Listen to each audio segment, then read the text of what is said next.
תתחיל.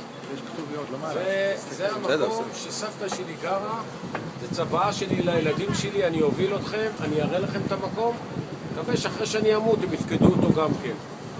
אנחנו מול השוק של מחנה יהודה, בואו ניכנס נראה מה קורה.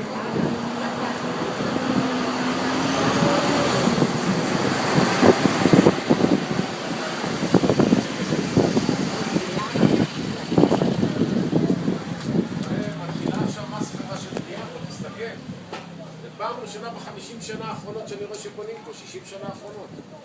בניין הראשון שמשפצים אותו.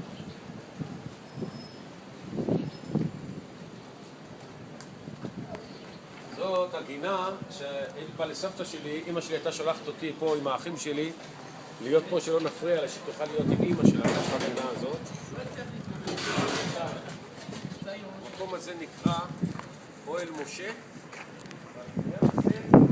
משפחת שריסלי, אתה מהמקום? כן. אתה מהמקום? זה בית שריסלי, נכון? לא כל כך יודע. כתוב, לא, כתוב שם, בן.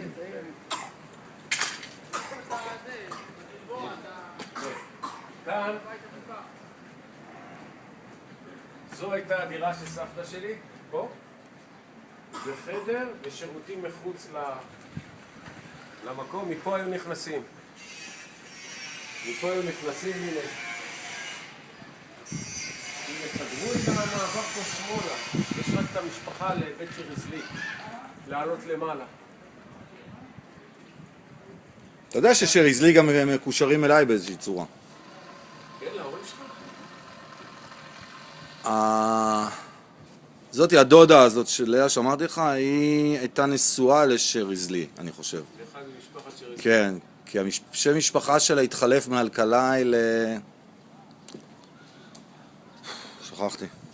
אבל לדעתי היא שריסלי משהו. פה, מאחורי הקיר הזה, הייתה כזאת הגבעה שהיינו יושבים עליה. בצד ימין הייתה מיטה של סבתא שלי, והשולחן האוכל עמד בפינה.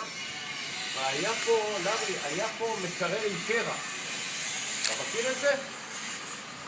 מקרר שהיו מביאים בלוק של קרח ושמים אותו שם. לא היה פריג'ידר מה שאתה קורא. מקרר עם קרח. אבל אני רואה שעשו, ניקו את הבניין פה, עשו פה את הכל יפה. זה המרפסות האלה עם חדשות. הברזלים האלה זה אורגינלי ממה שהיה עד אז. יאללה, עוד מעט אנחנו נמות, יאללה, בואו, חבר'ה, לפני שנתחיל לבכות, בואו. אני מחכה לרגע הזה. בואו.